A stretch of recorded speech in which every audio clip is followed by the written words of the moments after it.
Well, viewers, those are the headlines and our top focus. Finland's President Alexander Stubb has emphasized that any decisions within the purview of the EU or NATO regarding the ongoing peace talks will be made by member states through separate discussions. Speaking about the latest round of negotiations, Stubb has noted that while progress had been made, significant issues remain unresolved. In fact, the statement follows his conversation with Ukrainian President Volodymyr Zelensky. He's welcomed the progress achieved during talks between the United States and Ukraine in Geneva. However, he has stressed that the path to a final agreement would require further work and cooperation amongst all parties involved. With us on the broadcast is Major General Sudhakarji. He is an international affairs geostrategic expert joining us from New Delhi. Thank you so much for taking our time and speaking to us on NewsX World. We've been tracking what's taking place as far as Donald Trump's 28-point peace plan between Russia and Ukraine is concerned. Europe, of course, and Ukrainian allies in Europe had raised their contentions earlier with regards to a plan that was being seen as one which is rather lenient towards Russia. The original draft had called for Ukraine to cede its territory. It also called for Ukraine to abandon its NATO ambitions. Though there has been news coming in that Marco Rubio and Ukrainian officials in Geneva have now reworked this plan. What are your expectations? Could we see some sort of easing out on these restrictions on Ukraine? There's also talks that the cap that has been placed on the limits of the Ukrainian army could then also be relaxed. Yeah, Pia, good afternoon. Thank you for getting me for your show. It's always a great exposure to learn from all the shows that you anchor. And as a student of geopolitics, I have something to share as well. Now, I feel this is a golden moment and some glimmer of hope is holding out at the end of the tunnel. And Donald Trump, for one, all the brickbat that he has taken, he's one person who stood out, who stuck his neck out, at least striving to bring peace and normalcy, restore law and order, bring some kind of stoppage or ceasefire to this mindless conflict between Russia and Ukraine. I'm very happy. And the proposal which he espouses, this 28 point, I personally feel as a student, I have been joining the dots. The only way forward or work out a solution is exactly the way he has done. And a lot of people, a lot of critics, they say it is a draft drafted in Russian language, straight from Moscow. It has been translated into English and it has been presented as a peace plan. Well, that's the only way, because people who discard the history may have to take their mind back. They are not prepared to accept the assurance given by James Baker on 9th of February 1990 to Mikhail Gorbachev. Organizations such as NATO, which had 12 founding members, and on 9th of February 1990, after disintegration of USSR, here is the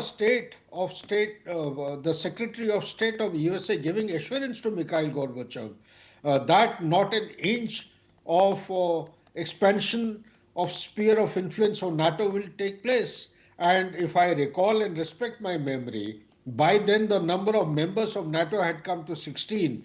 And in just about 4 to 7 years' time, the number had gone up to 19. And today we are sitting on a number of 32 countries who have become permanent members of NATO. So what it means is, including some of the erstwhile countries of the former Soviet Union. Yes. So when a thing like this takes place, the trust takes a beating. So therefore, what Donald Trump has actually given out in this 28 points is, yes, one thing you alluded in the last of your preamble is that the scale down of the forces of Ukraine has to be ensured. That is, from the current 900,000, it has to come down to 600,000 troops, one. Number two, there are two divisions in which he includes. The first division is going to be including the Donetsk, it will have Luhansk, and it will have Crimea, of course, will form a part. So these are the three provinces of the oblast which are going to form part of it, and they will be called as the de facto Donetsk, Luhansk, Zaporizhia, Kherson are the one, two, three, four provinces. They will be. Moscow has annexed them in 2014 onwards in slow moving operations. Yes. Crimea, Luhansk, and Donetsk will be recognized as de facto Russian, and Kherson and Zaporizhia will be frozen, which means Russia will keep the territories of these two oblasts that it has captured. Russia will relinquish the territories it has seized, other than the five oblasts in Kharkiv and Dnipropetrovsk. Ukraine will limit the size of the forces which I have given out. Plus, it will also abandon its aspiration to become a NATO member. And also, Ukraine is going to be assured of a reliable security guarantee. That is what is important. Now, there is a second one which is actually circulating from Donald Trump, that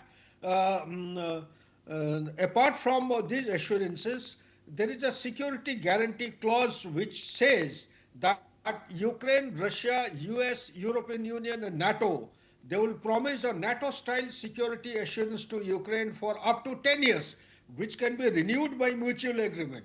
And I would also stress here, Pia, if you allow me, a significant and sustained armed attack by Russia on Ukraine shall be regarded as an attack threatening the peace and security of the transatlantic community.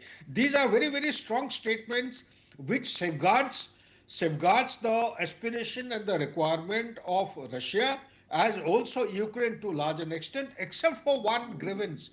One complaint which Ukraine may have is that ceding the land territory, it is actually challenging the very concept of sovereignty of territory or territorial integrity of a country in 21st century. But be that as it may, everything is not as per the rule book. There are so many things. We have examples of Korea, South and North Korea. We have example of Cyprus. Why go that far? In India and Pakistan, we have a territory which rightfully belongs to India. It is under the occupation of Pakistan. Why hasn't the United Nations been able to do anything to give that back to us, despite the fact that the guideline given in the United Nations resolution way back in 1949 Yes. have not been fulfilled. Pakistan has to vacate the troops from the Pakistan occupied Jammu and Kashmir. Only then the referendum and meaning of referendum has lost its relevance. After so many times elections have taken place, Article 370 has been abrogated. So such like issues. So therefore, I would say this is a very, very golden opportunity. It has come the way of Ukraine. The Ukraine President Zelensky has also conveyed his gratitude to United States, going by the latest bulletins coming in the media. Western has also our side of the hemisphere. And third and most importantly, there are some criticisms and complaints will continue from European Union. But be mindful of the fact, if this mindless conflict has to come to an end, there is no better solution than what Donald Trump has given. Minor tweaking will take place, minor modification. But this is the way to go ahead with some meaningful and substantive thing. People may say it is in favor, it is giving a concession to Russia. Well, that is the way Russia, I take the mind back of our viewers to one of the old saying, Thucydide, historian of Greece. Once upon a time, he wrote in one of his documents that the strong do what they can and the weak suffer what they must. What it means is, today in 21st century, if at all we have to relate to this statement, pragmatism is the only way forward to bring in peace and harmony. And pragmatism means power, and the powerful will always have, in Hindi we call it as jiski lathi uski bhesh. So what it means is that will Ukraine, by any standard, 32 countries supporting Ukraine, has not been able to mitigate or reduce the intensity of warfare against Russia. Russia is the erstwhile superpower of Soviet Union legacy having transferred or passed on to it. So will any kind of countermeasure to bring down or bleed Russia to death, will it ever fructify? So therefore, to bring in an end to this conflict, I think Donald Trump's proposal holds a lot of good, and it has got a lot of substance and meaning. And in foreseeable future, we should be expecting something meaningful and constructive taking place to minimize the geopolitical churn in the world order. Indeed, and Trump has been, specifying that the loss of lives and preventing the loss of lives on the front lines is his very first priority. Major General Sudhakarji, I'd like to thank you for once again taking out time, sharing your analysis with our viewers. It's always a pleasure to learn from you as well. On that note, viewers, we're shifting focus away from the war that's taking place in Europe towards what's happening in the United States of America.